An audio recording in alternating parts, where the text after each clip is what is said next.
Yes. Thank you, Angel. Hi, everyone. My name is Gerard Arnhem. I'm the Grassroots Advocacy Manager with the Christopher Dana Reeve Foundation. I'm a white male wearing a navy collared shirt. I have a brown hair, beard, blue eyes, and I have a blurred background. And I'm in my office today in Washington, D.C. But again, thank you all for joining us. This is a very important webinar, and just thank you to Angel, Kelly, Heather, and Regina for being on the webinar. And thank you to our regional champions who signed up and are joining us today. So as we nearing the end of this very important webinar, but I'm here just to tell you what you can do to take action. So like we were talking about, comments on the DOT rule can be made at regulations.gov under the docket number DOT-OST-2022-0144. However, you can also scan the QR code on the lower right side of your screen, and it will take you directly to the comment submission page. All these links will be on our follow-up email, so if you can't scan it right now, that's okay. We'll follow up. You'll have the link in your inbox soon. But like Heather stated in the previous slide, some of the key areas to focus on your comments on should be sharing your air travel experience or #FlightMares. You can do this on social media as well. Like after you submit your comment, you can use that hashtag on Twitter, and you can state what your experience was on the social media platform. You can also write about why better training is needed for airport staff to stop injuries, wheelchair and scooter damage. And also, lastly, you can explain why you need a damaged wheelchair or scooter fixed or replaced as soon as possible to maintain your own health and independence. Like I said, all links will be in our follow-up email to anyone who registered for this webinar. The next point I want to bring up is the second bullet point. We do have an online advocacy platform, so if you would like to be an online advocate change, you can do this by going to our website, reeve.org, under the Get Involved tab, or you can scan the QR code to the lower left side of your screen. And it only takes less than a minute to sign up. So we're trying to get as many advocates as possible. So if you want to, be more involved with Reeve advocacy, please do so and sign up to be an online advocate for change. And if you want to get more and more involved with Reeve advocacy, please consider joining the Regional Champions program. I'm going to have my contact information on the next slide, so don't hesitate to reach out if you're interested in joining or wanted to find out more information. And for any questions related to the comment submissions or the DOT rule, Angel's contact information will be on the next slide as well. So again, thank you all for joining us. And don't forget, comments are due by May 13th.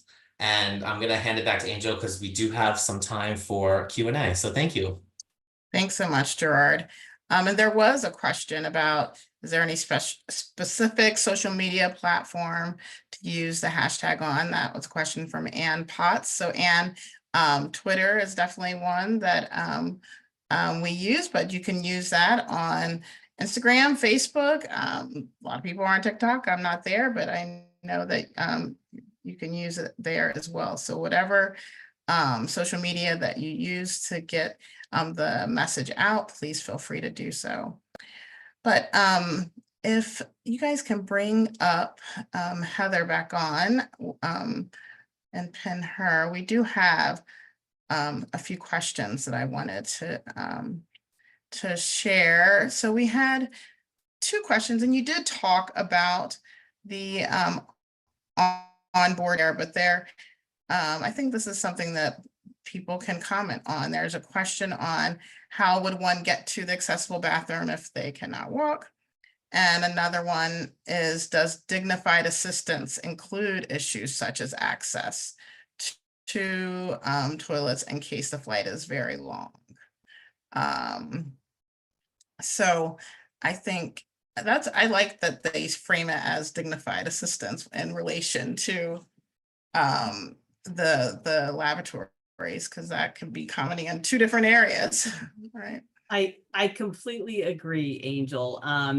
And yes, so if if you're in flight and need to access the lavatory, if your aircraft has an accessible lavatory, then it is required to have an onboard wheelchair. And you can request that the flight attendant get you the onboard wheelchair, and the regulation requires assistance with the use of the onboard wheelchair to get you to and from the lavatory. Once you get to the lavatory, they do not have to provide assistance inside of the lavatory. The new lavatories that will be coming in the future on single aisle aircraft require, what they will require is to have the person on the onboard wheelchair and an assistant be able to go into that lavatory and then close the door. So you would have the onboard wheelchair, the person who needs the onboard wheelchair, and then an assistant can go in and close the door. What Department of Transportation is looking at in this rule is the lavatories on double aisle aircraft. So there has to be at least one already today on a double aisle aircraft that has accessibility, but it may or may not allow what I just described, a person and the onboard wheelchair and an assistant behind the closed door. And so that's one of the questions they're asking is, should they change the twin aisle to match the new single aisle such that that would always be the case? So there is some assistance getting to and from the lavatory that's available, whether the lavatory is accessible or not. Because I'll also say, let's say you're a person who could take the onboard wheelchair up to the door of the lavatory, and then you could stand and pivot to get into the lavatory. They would have to do that now, even though you can't get the onboard wheelchair into the lavatory. So there is some accessibility and some assistance that's required. But I do think as we do get more accessible lavatories on aircraft, and as people become more aware that that is an option, the assistance people get in understanding what that process is probably going to evolve as well. Thank you, Heather. Here's a question from Teresa Costello-Lawless. Will the disabled person, like others, have to purchase insurance for the flight to have the guarantee that fixing, finding, or replacing wheelchairs during travel, or is that included in the ticket? I don't Would know. you like me to answer that, Angel? I get, yes, I'm not sure how to, I don't know the answer to that, do you? So right now today, if something happens to your wheelchair and the airline says, yes, this is our responsibility, then they fix it. You don't have to have like a special, I bought travel insurance or I bought this special provision. They already have to do that now. And the limits that apply, so like if they lost your bag, you know, like had your clothes and stuff in it, there are limits like to how much they have to reimburse you. But your wheelchair, it's up to the original purchase price. So the limits don't apply. There is a question in the proposed rule about the role of travel insurance, but it's not required. So if you go today, you get on a plane and something happens to your wheelchair and they say, yes, this is our responsibility, then they just have to fix it. One of the questions I answered just in the Q&A, just thought I would share, is a comment that was made that said having to wait until everyone deplanes is not viable, especially when you have a connecting flight.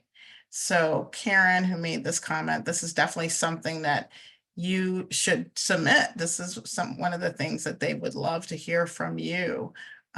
Even if you just told your story about that, that is something that I believe that that they would love to hear from you on. All right, we have another comment about from an anonymous attendee who was recently traveling with their son, and they did not have his chair ready when exiting the flight, and we were late to board the next flight. The airline personnel thought it was hilarious. It was just so upsetting. Other than submitting our concerns directly to the airline, to whom do we address this so that something is actually done and not just disregarded? So I would say they should, they can report, there's a phone number that you can report issues that you have, through to DOT. Kelly, would you mind commenting on this?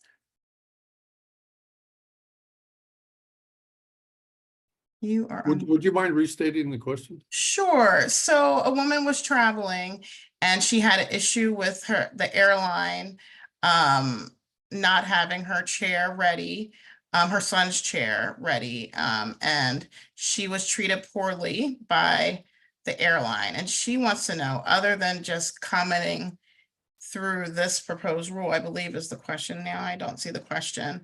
Where else could she report when things like this happen when traveling? How else should she report? Yeah, she should file a complaint with us at DOT. And because even though we're talking about in this rule dignified air travel, believe it or not, they're already required to do that. So you should still file a complaint with DOT. If you're not treated properly, it still should be a complaint that you would file with us. And file it with the airline as well. Because not having your chair there in a timely manner is also still required. It's also required. What we're trying to do in this rule is make a lot of stuff more clear, where the current rule is a little bit fuzzy, but some of this stuff is already required, like having your chair to you in a timely manner is already required, but we've made it much clearer in this proposed rule. So, and I know that people, I was going to mention this at the beginning, but I know people have grown frustrated with filing complaints with DOT because it doesn't feel like they ever get addressed. But to let you know, the Consumer Protection Division has hired on 8 new attorneys and have also hired some new analysts as well to really hop on the backlog on disability complaints. And all these new attorneys are solely focused on disability complaints. So we really are starting to be more responsive to those complaints. So, and also numbers matter, right? So we would really appreciate it if people do file complaints with us, even though I know it's been frustrating in the past. Thank you, Kelly. And I put information from DOT's website on where air travelers who experience disability-related problems, the hotline number. So I put that in the chat for everyone to have. And we will also put in the chat where to submit your comments to. Okay, we have time for a couple more questions. Let's see here. What is the current ruling about being able to bring a folding chair onto a plane? Heather, are you able to answer that? Yes. So if you, there are already requirements for in-cabin stowage of an assisted device. So they have to have what DOT calls a priority space. So that could be the closet or a row of seats, actual passenger seats that they would strap the wheelchair to the seats. In the regulation, there are requirements about how big the closet has to be. And it does say that you have to be able, it has to be able to fit in the closet without having to remove wheels or otherwise disassemble it. But I will note that there's another part of the regulation that says if you can remove the wheels or other items without tools, and we know most of the time a wheel, you can push it in and pop it off, then you have to be able to do that if that'll make your wheelchair small enough to stow, and then you can put your wheels in the overhead or, you know, somewhere else that's an approved storage area. You can also have the seat strapping, even if it would displace another passenger, They can do one, and if it will not displace another passenger, you can do two. So there are options for in-cabin stowage. You might have to fight the flight crew on that one. And I think there was a comment about training, because many times flight crews stow stuff in there, their own bags, their coats, whatever. But you do have, that is part of the rule, is that for devices that will fit in the cabin and meet the requirements, they have priority. So just make sure you brush up before you go to the airport, so you know your rights.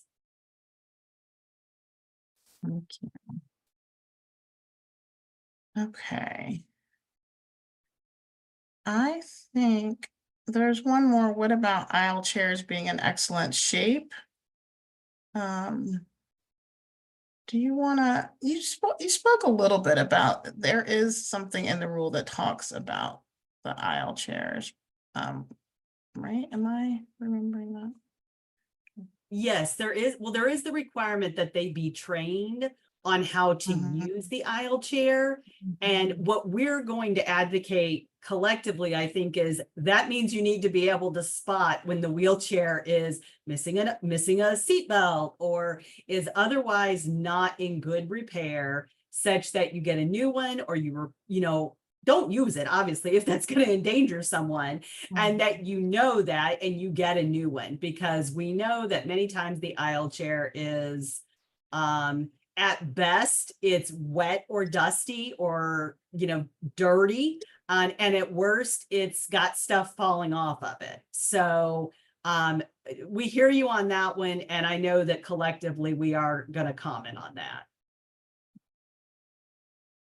Okay, I think we have time for one more question. They're coming in in the last few minutes, so let me see here. Oh, okay. A few of these are a couple are very specific to flight, like certain flight questions. So I think we can follow up with you separately. On just insurance. I mean, some of the questions, I think you could definitely, you should contact the airline and DOT's hotline for travelers with disabilities, so that they can help assist you in your matters. Or you can also reach out to me offline, and we can try and help guide you through what to do. But there's one last question. The new aerodynamic planes are designed with smaller storage doors and do not fit many power chairs. Why is this permitted? I'm not sure how to answer that one either. Do you have any thoughts on that, Kelly?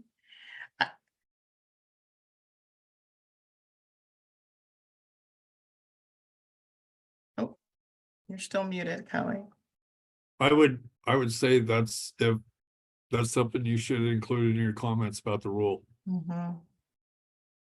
Yeah. We did address some of the stuff around, they're gonna have to make the size of the cargo doors available to people, so when they book a flight, they'll be able to know whether their chair is gonna fit or not. But the thing around multiple chairs, yeah, that's probably a comment you should make back on the rule, or on the proposed rule. Yes, definitely. And there's a question about, there's a few things in here about arguing with flight attendants on the closet. Add those to your comments, to your social media posts. There's a lot here that you can share. So Gerard, do you want to mind going back to the slide that has going where to submit your comments? There you go. So comments can be made on regulations.gov. There is the docket number, but we will include this in our follow-up email. But I also just wanted to give you another chance. You can scan, if you're able, you can scan the code, QR code, and that'll take you directly to the link on where to submit your comments. If you are interested in signing up to be a Reeve advocate, so you can get information as soon as it comes out and help us continue this fight for accessible air travel, please do that as well. And thank you so much to Kelly Buckland and Heather Ainsley, who I know are very busy. I've been on multiple calls with Heather in the past couple weeks, so I know she is super busy. Thank you all for joining us today.